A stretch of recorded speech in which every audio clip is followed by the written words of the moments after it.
Ben ritrovati all'appuntamento meteo di Teleradio Pace. La situazione aria relativamente fredda dai quadranti settentrionali che interesserà la nostra regione nell'arco del fine settimana con vento forte e tempo complessivamente buono, aumento della nuvolosità lunedì senza piogge. Sabato 10 gennaio, tempo nel complesso soleggiato su tutta la regione, saranno comunque possibili transiti di velature o nubi poco consistenti nell'arco della giornata senza conseguenze, venti tra moderati e forti tra nord-nord-ovest in temporaneo calo nel pomeriggio e di nuovo in rinforzo in serata.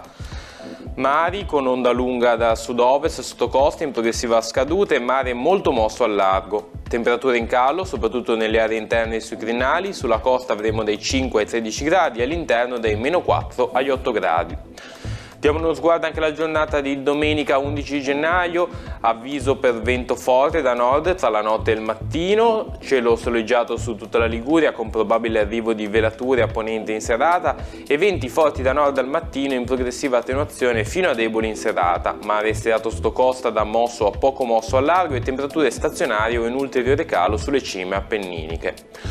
Per la giornata di lunedì 12 gennaio è ancora presto per fare previsioni, ma è possibile un aumento delle nubi su tutta la regione senza piogge e temperature in calo.